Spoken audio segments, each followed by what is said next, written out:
Zuckerberg, il avait intimé l'ordre à son équipe de casser des choses. Moi, je crois beaucoup à l'apprentissage délibéré. C'est-à-dire que pour être excellent dans quelque chose, il faut délibérément, volontairement avoir envie de l'apprendre. Et à comprendre comment je pouvais le mettre à l'échelle. Comment je pouvais multiplier par 10. L'avion est une bonne métaphore à la théorie des contraintes, en vrai. Je vous dirais que c'est vraiment ça. Tant que l'avion vole, c'est OK.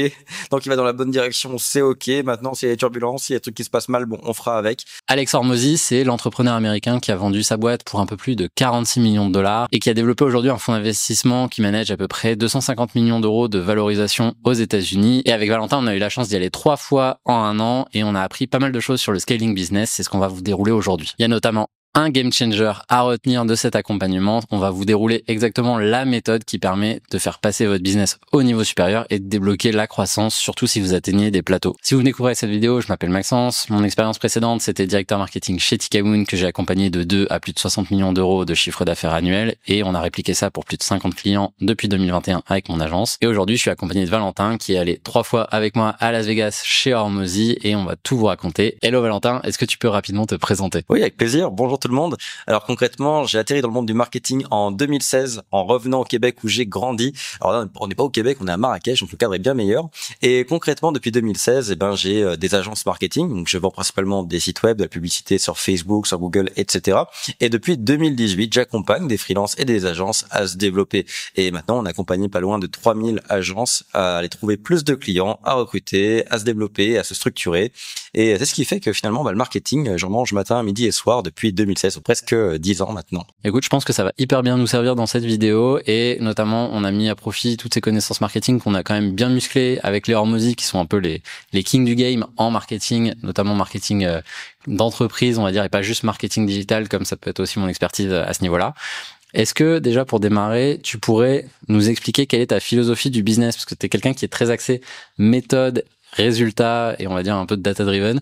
Comment tu décris ta philosophie? Je décrirais ma philosophie comme quelqu'un de sceptique qui n'attend que du retour sur investissement. En gros, je m'explique, mais j'ai démarré mon premier business avec beaucoup d'attentes. Donc j'ai mis en place pas mal de méthodologies différentes où à chaque fois j'avais des attentes et j'ai souvent été déçu des résultats que j'ai eus. Et depuis, j'ai cette mauvaise habitude d'être très sceptique quand on me propose de nouvelles méthodologies et donc aller juger très rapidement au retour sur investissement qu'elles génèrent. Ce qui veut dire qu'aujourd'hui, toutes les opérations que je vais mettre en place, elles ont toujours un objectif à assez court terme très précis et je vais avoir tendance à décider à chaque fois de l'action que je mets en place à partir de ce que ça peut me produire à 3 à 6 mois on va dire et toujours en termes de retour sur investissement. Et typiquement en allant chez les Hormozi, en allant dans ce fameux fonds d'investissement, ce que j'allais chercher, oui, c'était une vision long terme mais aussi des tactiques concrètes à mettre en place pour voir un résultat dans les 3 à 6 mois et voir une hausse de mon chiffre d'affaires et mes profits dans 3 à 6 mois. Et c'est ça qui est intéressant avec les Hormozi et on va y venir parce que leur méthode, ce qui est intéressant et ce qui va vous intéresser je pense dans cette vidéo, c'est que on s'attaque aussi bien au court terme, donc quelque chose de très tactique, très applicable, beaucoup moins intellectuel et beaucoup plus dans l'action. Et en même temps, ça s'inscrit dans une stratégie beaucoup plus globale qui fait sens parce que l'idée, c'est pas d'avoir un business qui a aucune cohérence, c'est vraiment de créer une vision sur la durée. Ils ont un travail sur 3 niveaux à chaque fois, vision, direction, mission, qui est hyper intéressant. Et tout ça enroulé autour d'une méthode et finalement entouré autour d'une méthode qui est facile à appliquer. Je sais que je fais pas mal de teasing là-dessus, mais au final, ça va être très simple à comprendre et surtout à métaboliser dans votre business. Cette méthode, vous la connaissez peut-être parce que j'en parle souvent sur la chaîne, c'est la théorie des contraintes. Alors la théorie des contraintes, j'en parle très souvent avec mes mots, mais du coup, profitons de la présence de Valentin. Est-ce que toi, tu peux l'expliquer avec tes propres mots? Écoute, finalement, c'est assez simple. La théorie des contraintes, c'est le fait de diagnostiquer, d'anticiper de futurs goulots d'étranglement dans sa croissance. En tout cas, c'est comme ça que je le décrirais. C'est-à-dire que dans notre croissance, on va forcément briser quelque chose dans le business. C'est normal, que ce soit à la prod, à la vente, au marketing, peu importe. Et je pense que la théorie des contraintes, c'est d'avoir cette vision, cette capacité à les anticiper avant de s'y confronter pour essayer d'avoir une croissance la plus fluide possible. Et donc, ce qui fait que c'est pas... Alors, c'est plus facile à dire qu'à faire, hein, concrètement, mais ce qui veut dire qu'il faut arriver à, grâce à ce qu'on a appris chez Hormozi, à trouver les indices qui nous indiquent qu'un goulot d'étranglement va se créer dans les prochains jours, les prochaines semaines sur tel ou tel port du business. Et pour illustrer un peu tout ça, parce que ça paraît très conceptuel, pareil, la première fois qu'on en a entendu parler, c'était quand même des grands concepts. Est-ce que tu as un exemple concret de la théorie des contraintes appliquée à un business? Quand j'y suis allé pour la première fois, on faisait pas de pub, on était très modeste sur le marketing et les ventes.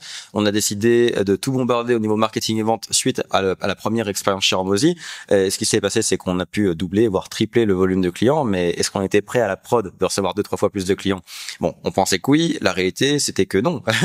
Et quand on rentre dans le détail, et quand vraiment on regarde chaque pan de l'opération de la production, du delivery du client, on s'est rendu compte qu'il y a des éléments. Alors certains éléments on était ok, pour d'autres éléments on était limités. Donc en fait, l'idée ici c'était, avant de développer à fond les ventes, la bonne chose à faire aurait été de visualiser, donc pragmatiquement, de tout poser sur papier, de voir concrètement si on fait x3, x4, x5 sur les ventes, est-ce qu'on est capable de livrer avec la même exacte qualité que ce qu'on fait aujourd'hui? Si la réponse est oui, il n'y a pas de goulot. Si la réponse est non, il y a un goulot et il faut le régler. C'est ça qui est intéressant avec la théorie des contraintes, parce que ça nous invite, en fait, c'est là où ça fait une grosse différence avec toutes les autres méthodes qu'on a pu tester, où au final, pour avoir fait pas mal de due diligence aussi justement avec des fonds d'investissement, on cherche à tout résoudre en même temps. Et au final, on résout tout très moyennement.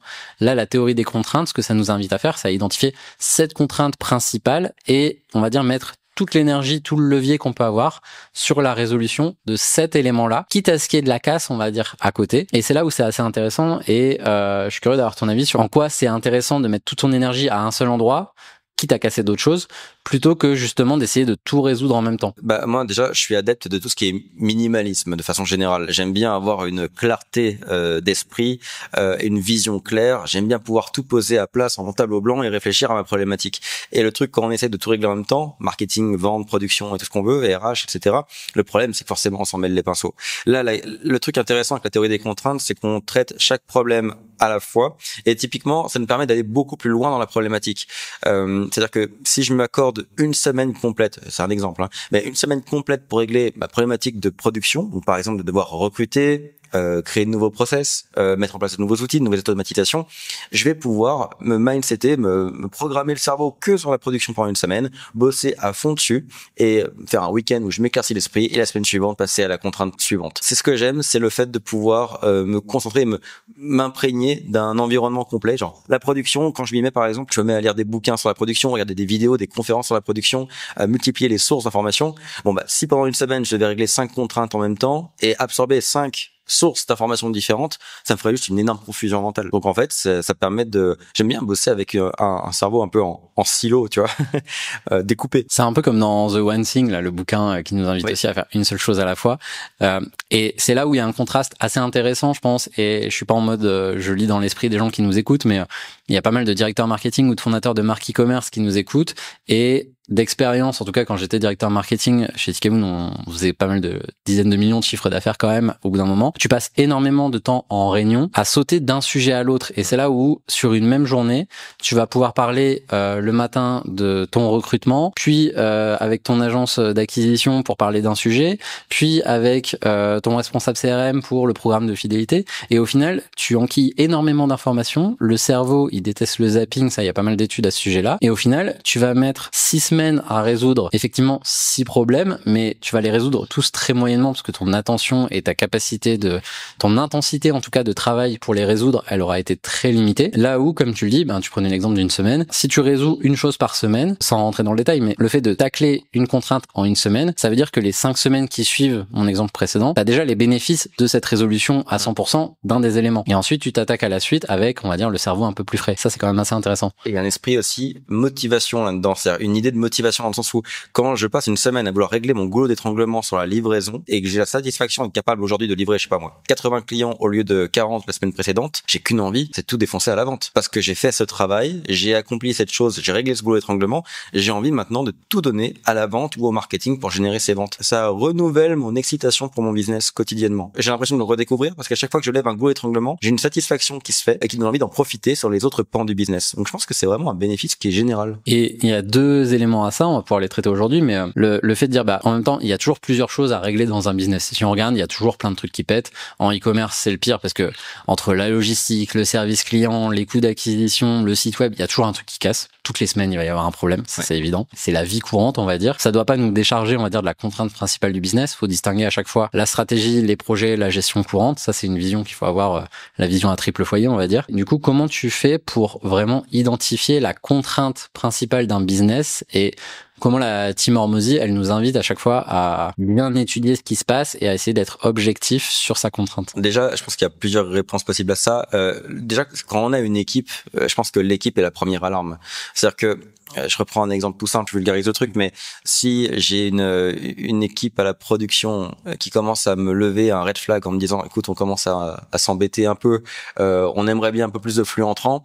Bon, je sais que j'ai une problématique sur la vente, etc. Pareil, à la vente, si on me dit, parce que par exemple, moi, c'est des créneaux de rendez-vous qu'on remplit, par exemple, dans mon entreprise où on fait de l'accompagnement aux agences, c'est des créneaux horaires à remplir. Si mes vendeurs me disent, écoute, là, la semaine est vide, j'ai pas de rendez-vous à venir, bon, bah, c'est un red flag qui est simple et efficace. Je sais que je dois générer tel résultat. Donc ça, je dirais que l'équipe est la première des alarmes et doit être sensibilisée. Et je pense que l'important, c'est aussi de former l'équipe à cette théorie des contraintes de façon à ce qu'elle ait conscience de comment nous, on fonctionne en termes de gestion d'entreprise, pilotage d'entreprise. Comme ça, ils sont capables eux-mêmes d'anticiper les contraintes et de nous les communiquer. Ensuite, la deuxième bonne façon de trouver ces contraintes et les anticiper, c'est les dashboards avec des indicateurs clés, donc les KPI, c'est-à-dire les chiffres en gros. C'est-à-dire qu'au bout d'un moment, tu regardes tes chiffres, tu regardes ta croissance moyenne, tu regardes ton churn. Donc si on a un client récurrent on peut le garder le plus longtemps possible. Si on voit que depuis 6 mois, on a augmenté le nombre de clients, mais que le taux d'abandon du client, que la récurrence s'arrête plus tôt que prévu, on sait que peut-être on a perdu un peu en qualité sur notre delivery, sur notre livraison, parce qu'on a augmenté le volume. Dans ce cas-là, ça veut dire qu'on a un goût d'étranglement sur la livraison qu'on n'avait pas anticipé, mais effectivement, il y a un problème à régler au niveau de la livraison. On va essayer de comprendre pourquoi est-ce que ce problème s'est créé, pourquoi cette churn s'est créée, et le régler avant de repasser à la vente. Ça sert à rien de vendre plus si on n'est plus capable de livrer correctement. Donc, les équipes et les chiffres. Ouais, je te rejoins tout à fait sur ça. Et pour avoir un autre exemple, là, pour le coup, qui vient d'un client qui a un problème de flux de commandes. Alors, c'est assez marrant, mais en e-commerce, on n'a pas toujours les bonnes passerelles entre la partie logistique et la partie marketing. Et en fait, là, par exemple, c'est l'équipe à l'entrepôt. Du lundi au mercredi, c'est à fond de train. Ils expédient la blinde de commandes parce que c'est très, très fort le week-end. Et le jeudi, vendredi, ils vont balayer l'entrepôt, l'expression qu'on connaît tous en e-commerce pour dire qu'en gros ils se tournent les pouces quoi. Et même s'il faut balayer l'entrepôt, comme disait mon client, mais peut-être pas 2 jours par semaine. Et donc on avait un problème de stabilisation du flux de commande, on va dire, parce que ça sert à rien d'avoir toute cette charge sur 3 jours. En fait, tu prends le sujet et t'as la remontée du terrain, mais t'as aussi les indicateurs avec par exemple le chiffre d'affaires par jour, le nombre de commandes par jour, et t'as tes petits alerteurs. C'est un peu la vision cockpit d'avion, j'aime bien dire aux clients, de dire ok, c'est quoi tous les éléments à surveiller dans votre business? Et on voit si le voyant il est au vert, au orange ou rouge, et ça nous permet aussi d'avoir les indicateurs, parce que au plus tôt on va détecter quelque chose, au plus tôt aussi on peut le résoudre et se mettre en mouvement pour le résoudre. Et donc déjà, en fait, le premier travail que tu vas avoir, c'est de réussir à bien identifier cette contrainte et, comme je dis, de rester en toute objectivité face aux contraintes, parce que un des éléments aussi qui nous ont remonté chez Hormozy, c'est que souvent la contrainte, elle est dans la zone d'ombre et la zone de non-talent du dirigeant ou du directeur concerné. Par exemple, quelqu'un qui aime pas du tout, par exemple la logistique, son e-commerce, le point faible, il y a de fortes chances que ça se trouve au niveau de la logistique, parce que c'est la zone où la personne elle a pas envie de s'en occuper. Alors, je sais pas si tu as d'autres exemples en tête de ce sujet-là, mais c'est quelque chose qui s'est vraiment ressenti et chez nous deux et auprès de pas mal de monde dans la salle. Écoute, 100%. Et si d'ailleurs, je pense que le problème est clair. Et en fait, si je peux me permettre d'amener un peu la solution là-dessus, c'est là que techniquement, les RH, les équipes doivent faire leur apparition. Je reparle encore de l'humain, mais l'humain est la solution à la plupart des goûts d'étranglement. Très honnêtement, moi, je crois beaucoup à l'apprentissage délibéré. C'est-à-dire que pour être excellent dans quelque chose, il faut délibérément, volontairement, avoir envie de l'apprendre. On peut être correct dans tous les domaines, mais pour être très bon dans un domaine, faut avoir envie de l'apprendre. Et moi, il y a pas mal de domaines dans le cadre de ma boîte que j'ai pas envie d'approfondir, sur lesquels j'ai pas envie de passer des dizaines d'heures à me former. Et c'est là où, selon moi, la seule et bonne solution, c'est d'aller trouver des gens dont c'est, je dirais pas la passion, mais en tout cas l'intérêt profond, des gens qui sont délibérément formés là-dessus, et ceux-là pourront régler la problématique à notre place. Donc je dirais que si on doit vraiment aller sur la solution concrète à la contrainte, c'est d'aller trouver la personne qui va avoir cet œil sur certaines contraintes que nous, qui sont dans notre angle mort à nous. Et c'est là où je pense que ce qui pour arriver à cette solution, ce qu'il faut faire, c'est avoir cette aptitude à revenir sur le travail en silo, comme on disait plus tôt. Donc bien découper le business en différentes étapes et sous-étapes et se demander, ok, qui a un œil expert sur chacune de ces étapes et sous-étapes et serait capable d'identifier voire même d'anticiper un goulot d'étranglement. Et c'est là où finalement on arrive à établir les profils à recruter, les bons talents à recruter. Si je vois que dans mes ventes, je suis pas très bon sur, je sais pas moi, l'optimisation du taux de closing. Alors je navré, moi je parle de vente de service, vous parlez beaucoup de e-commerce, moi je suis plutôt sur le côté service.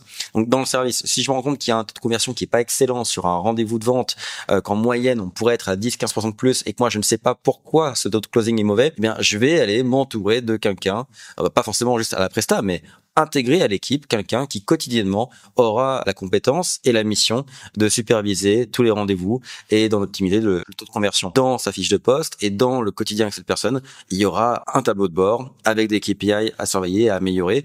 Et en fait, chaque personne de l'équipe va avoir un peu son KPI clé, son indicateur clé. Donc c'est vraiment comme ça que je vois la chose. Structurer, découper, mettre des personnes qui sont capables de régler chacune des contraintes. Et c'est ça qui est assez intéressant aussi chez Hormozy, c'est que ils sont hyper ouverts sur le fait d'aller chercher la compétence en externe, que ce soit recruter, que ce soit prendre un consultant, que ce soit mettre une agence sur le paid, par exemple, dont on parle beaucoup aussi sur la chaîne.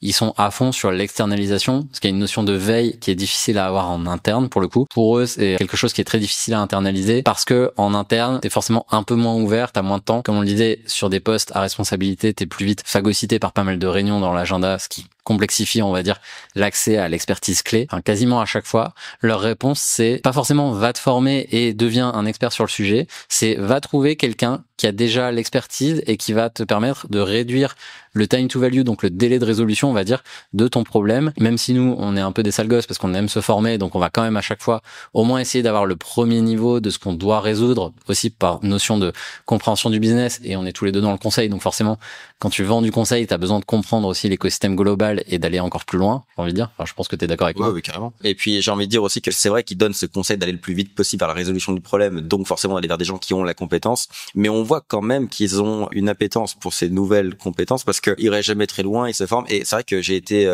même s'ils ont ce conseil d'aller vite s'entourer, quand tu leur parles, ils sont durs à challenger. Et ils ont quand même ils ont un mot sur à peu près toutes les thématiques, donc ça montre que quand même fondamentalement ils aiment bien avoir conscience de la solution aussi. Ouais, ce qui est intéressant, c'est que en gros, tous les directeurs chez Hormozy et même globalement toutes les équipes, j'ai envie de dire, ont un profil qui est un profil T-shaped. Pareil, on en parle souvent sur la chaîne, mais c'est en gros chacun a son expertise profonde, par exemple sur le marketing, sur la vente, sur l'offre, sur la stratégie, et en même temps, ils ont un socle de connaissances. Donc le T-shaped, en gros, c'est l'idée d'avoir une expertise profonde, mais en même temps un socle, alors c'est en inversé, le socle il est au-dessus, mais en gros un scope de compétences et de compréhension du business qui est assez musclé et qui permet de comprendre, par exemple, même si on est très bon en marketing, de comprendre, comme je le disais, des problèmes qui peuvent être sur la logistique si c'est important pour nos clients par exemple, et donc d'avoir une vision un peu plus holistique du business, parce que c'est ça aussi qui permet de faire remonter l'information, d'éviter ce qu'on voit souvent dans les entreprises, que ce soit e-commerce ou les entreprises de lead gen ou autres d'ailleurs, mais les guerres de comité de direction avec mon problème est plus important que le tien, j'ai besoin de plus de ressources, etc.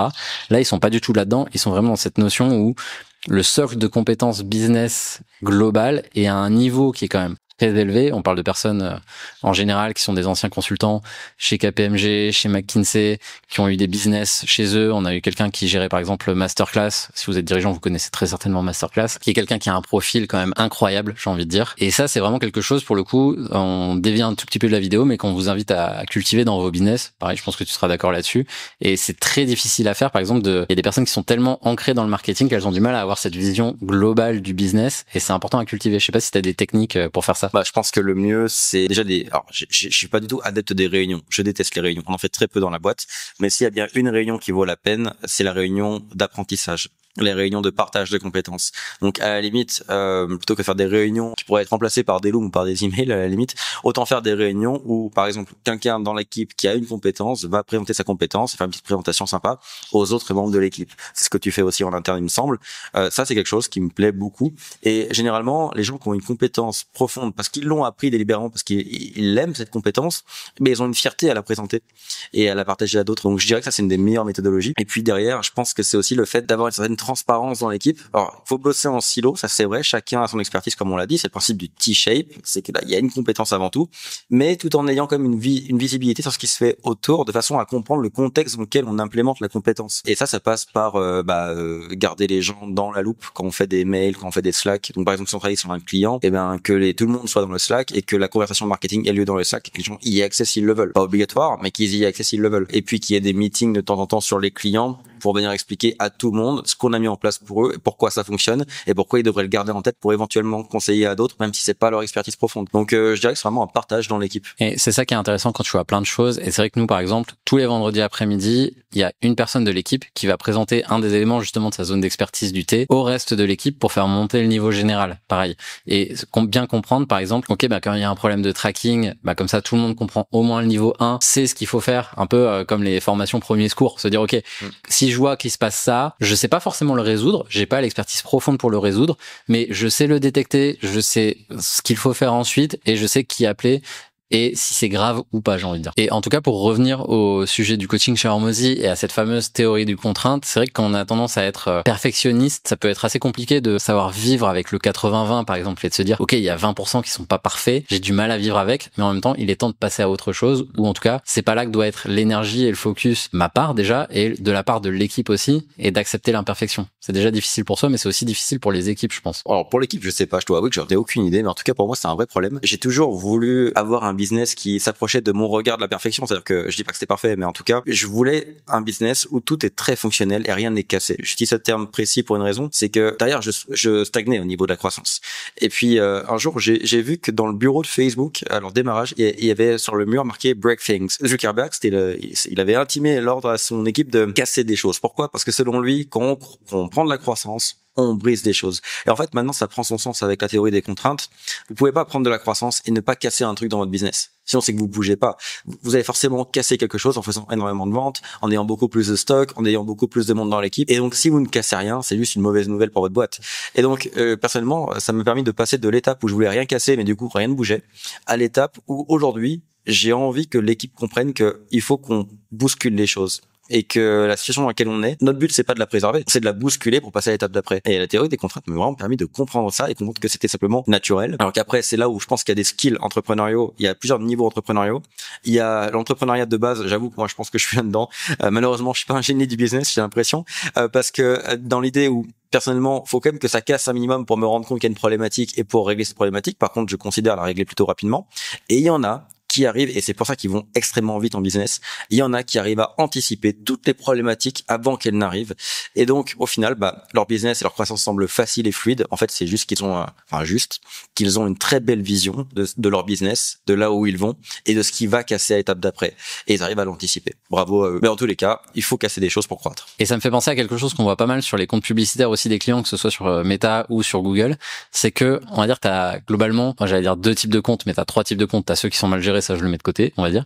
Mais t'as les comptes qui sont faits pour végéter, on va dire. C'est des comptes zéro risque. C'est les comptes où quand t'es client d'une agence qui a ce mode de gestion, t'es pas mécontent, t'as une croissance qui est raisonnable, mais on va dire qui est plutôt celle de ton marché. En général, t'es calqué à celle du marché. Il y a zéro risque qui est pris, c'est-à-dire on est dans la réaction par rapport à ce qui se passe, mais on ne se crée pas des nouvelles compétences, on ne se crée pas des nouvelles campagnes qui vont nous permettre de créer des barrières à l'entrée, d'augmenter, on va dire, son flux d'acquisition client. Et forcément, la croissance, elle va être beaucoup plus raisonnable que ceux qui ont le modèle suivant, qui a une part de risque qui est plus importante, mais où, par exemple, pareil, c'est Hormozy qui théorise ça avec le more, better, new. Donc, se dire, on fait plus de ce qui marche déjà, on fait mieux ce qui marche déjà, et on fait des nouvelles choses. Et en général, pour la plupart des business, le ratio, ça va être de dire, OK, je mets 70% de mon énergie sur le fait de faire plus de ce qui marche déjà, 20% d'amélioration continue et 10% de nouveautés. Et en fait, pour les campagnes publicitaires, c'est un peu pareil. C'est de se dire, si t'as pas cette enveloppe de 10% de plus où tu vas tester des nouvelles choses, tu vas expérimenter, en fait, tu vas devenir obsolète, tu vas rester en réaction par rapport au marché et tu vas pas te créer ces fameuses barrières à l'entrée. Donc, en fait, les comptes qui végètent, c'est sympa, tu peux vivre, tu vas pas en mourir forcément, mais ça va pas t'aider à aller plus vite, en tout cas. Et c'est pas ça qui te fait passer, comme dans l'exemple que je citais chez Tikamoon, de 2 à plus de 60 millions d'euros de chiffre d'affaires. T'as besoin de bien gérer cette nouveauté et de te créer, on va dire, tes problèmes futurs, parce que c'est des campagnes qui généralement vont être problématiques, parce que tu gères pas encore, c'est nouveau, t'as besoin d'apprendre, t'as besoin de tester.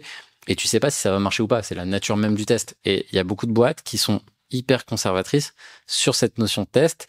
Et le problème, c'est que quand ça devient ta contrainte, c'est beaucoup plus dur à résoudre que si tu as mis, on va dire, les bons éléments aux bons endroits pour dire, OK, je comprends maintenant, c'est ma contrainte, je peux la résoudre en une semaine au lieu de la résoudre, par exemple, en 6 mois, si c'est, par exemple, des problèmes de notoriété ou de considération. Bah, d'ailleurs, moi, il y a un truc qu'on a vu chez Hormozy sur lequel je veux revenir, que tu viens de mentionner, et qui a été un vrai game changer pour moi. C'est que, vous savez, comme tu l'as dit, il y a cette idée qu'on peut faire plus de ce qui marche déjà, on peut le faire mieux et on peut faire de nouvelles choses. Mais on a en fait, je pense, en réalité, aucune idée de à quel point on peut faire plus de ce qui marche déjà. C'est-à-dire que moi, tous les game changers, ça pourrait presque sembler frustrant quand je le dis comme ça, mais tout ce qui a été game changer dans mon business suite à ces formations, il y avait rien de nouveau. Il m'a simplement aidé à diagnostiquer ce qui marchait le mieux chez moi et à comprendre comment je pouvais le mettre à l'échelle, comment je pouvais multiplier par 10 le volume de cette action que je faisais déjà bien, mais que j'avais pas forcément identifié comme étant l'action game changer. Et donc en fait, il y a pas grand-chose de nouveau, mais ça c'est un truc que je remarque pour la plupart des gens à qui je parle, que ce soit dans le service, dans l'e-com, ce que tu veux. Les gens n'ont pas conscience de ce qu'ils font bien et de à quel point ça peut être développé davantage. Et généralement, il faut quelqu'un de l'extérieur pour nous le dire. Et je pense que c'est l'autre point important de cette expérience chez Hormozy, c'est que même si on est très bon en gestion quotidienne de son business, avoir un œil extérieur comme le leur, ça change tout. Et ça, c'est rafraîchissant et d'ailleurs, c'est plutôt une bonne nouvelle, que quelqu'un de l'extérieur vienne nous dire, écoute, la solution pour ta croissance, tu l'as déjà, elle est juste silencieuse par rapport au reste et on va réveiller un peu sa voix dans ton business. Et c'est un problème qu'on voit pas mal dans les entreprises parce que déjà, tu as le phénomène de l'objet brillant où il y a beaucoup de victimes de l'objet brillant, on va dire. Le fait que quand tu as lancé quelque chose, tu as l'impression d'avoir déjà fini le game et d'être déjà un expert sur quelque chose que tu viens de lancer, ça n'a aucun sens. Tu peux toujours faire plus, en tout cas. Il y a jamais de boss final, t'as jamais de niveau ultime, en tout cas en marketing. Le problème, c'est que t'as jamais fini, t'as jamais atteint le niveau suprême. Et ce qui est hyper intéressant, c'est de se dire, OK, comment j'arrive, parce qu'il y a beaucoup de bruit, justement.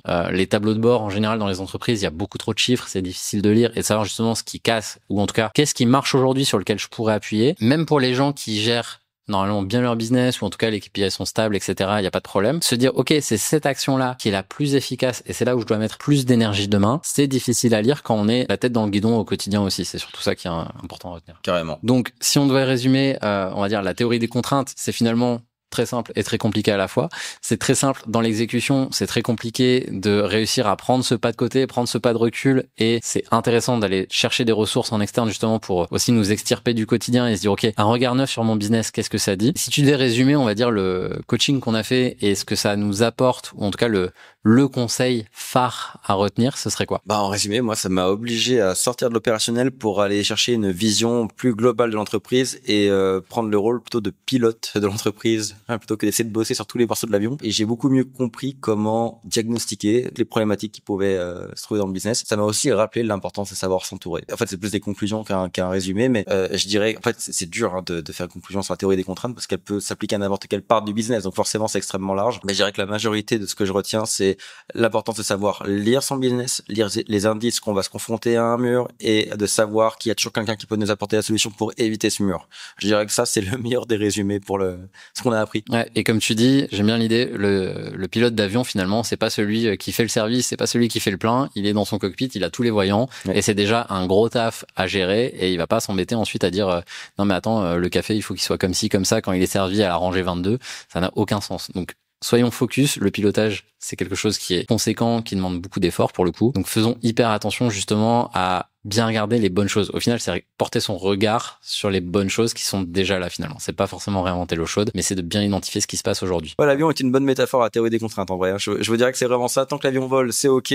Tant qu'il va dans la bonne direction, c'est ok. Maintenant, s'il y a des turbulences, s'il y a des trucs qui se passent mal, bon, on fera avec. Et puis d'un vol à l'autre, on essaie de faire mieux. En tout cas, merci Valentin d'être venu. C'est vraiment l'idée d'appliquer cette théorie des contraintes. Ça s'applique à n'importe quel business. Il n'y a pas un business qui peut se dire non, mais moi, ça va pas chez moi parce que je suis différent. À chaque fois qu'on me dit parce que je suis différent, c'est faux. Il y a un business, c'est un business d'ailleurs, qu'on vende du service, du e-commerce ou qu'on vende d'ailleurs n'importe quoi sur Internet. Au final, c'est toujours une entreprise et ça s'applique vraiment partout. Et la théorie des contraintes, pour ceux qui se diraient c'est quelque chose de nouveau, ça fait plus de 40 ans que ça existe. C'est juste que c'est encore mieux vulgarisé aujourd'hui par Hormozy, mais ça fait plus de 40 ans que c'est applicable dans les entreprises. Donc vraiment, faut pas hésiter. C'est un concept qui vient de l'industrie, qui a fait ses preuves dans pas mal de boîtes.